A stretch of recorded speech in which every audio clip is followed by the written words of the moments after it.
புத்தகம் ஒன்று ஒரு சிறு பெண்ணுடன் வாழ்க்கை நெடுக பேசிக்கொண்டே வருகிறது. உனக்கு படிக்கத் தெரியாது என்று கூற்றால் உள்ளத்தில் பெற்ற அடி, பிற்காலத்தில் சமையல் செய்தும் தோட்டமிட்டும் பொது இடங்களில் பாட்டு பாடியும் சிறுக சிறுக பணம் சேர்த்து குப்பை கொட்டும் இடத்தில் ஒரு பள்ளியை உருவாக்கிட காரணமானது. உலகெங்கும் மூலை முடுக்குகளில் உள்ள ஒடுக்கப்பட்ட கல்வி மறுக்கப்பட்ட சமூகங்களின் ஒரு குரலாக இருந்தவர் அமெரிக்க கருப்பின பெண்மணி மேரி மெக்லியோட் பெத்தியூன். இம்மாபெரும் கல்வியாளரின் வாழ்க்கையை உனக்கு படிக்கத் தெரியாது என்ற தலைப்பில் நூலாக படைத்துள்ளார் கமலா லயன். இவரின் இயற்பெயர் வே. குணசேகரன். வயது வந்தோர் கல்வி திட்டத்தில் ஒருங்கிணைப்பாளராக பணியாற்றியுள்ளார். நூல்வெளி: ஒருவன் இருக்கிறான் கதை கு. அழகிரிசாமி சிறுகதைகள் என்ற தொகுப்பில் இடம்பெற்றுள்ளது. கு. அழகிரிசாமி அரசு பணியை உதறிவிட்டு முழுதாக எழுத்து பணியை மேற்கொண்டவர். மென்மையாக நகைச்சுவையும் சோக இழையும் ததும்ப கதைகளை படைப்பதில் பெயர் பெற்றவர். கரிசல் எழுத்தாளர் வரிசையில் மூத்தவர் எனலாம். கிராவுக்கு இவர் எழுதிய கடிதங்கள் இலக்கிய தரம் வாய்ந்தவை. படைப்பின் உயிரை முழுமையாக உணர்ந்திருந்த கு. அழகிரிசாமி பல இதழ்களில் பணியாற்றியவர்.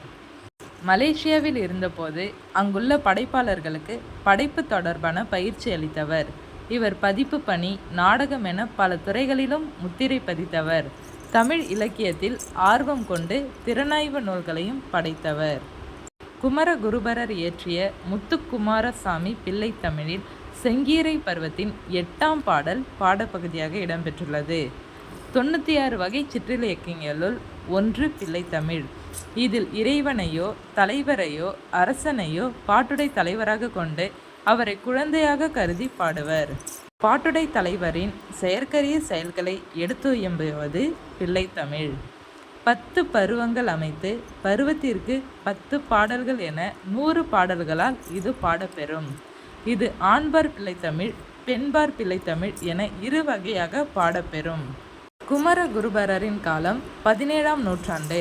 இவர் தமிழ், வடமொழி, இந்துஸ்தானி ஆகிய மொழிகளில் புலமை மிக்கவர். கந்தர் கலிவெண்பா, மீனாட்சி அம்மை பிள்ளைத்தமிழ், மதுரை கலம்பகம், சகலகலா வள்ளி மாலை, நீதிநெறி விளக்கம், திருவாரூர் மும்மணி கோவை முதலான நூல்களை இயற்றியுள்ளார். இந்த பாக்ஸ் ரொம்ப இம்பார்ட்டன்ட், நோட் பண்ணிக்கோங்க. இரு பாலருக்கும் பொதுவான பருவங்கள்: காப்பு, செங்கிரை, தாள், சப்பானி, முத்தம், வருகை, அம்புலி என 7 வரும். ஆண்பார் பிள்ளை தமிழ் கடைசி 3 பருவம்: சிற்றிற், சிறுபறை, சிறுதே. பெண்பார் பிள்ளை தமிழ் கடைசி 3 பருவம்: கழங்கு, அம்மானை, ஊசல்.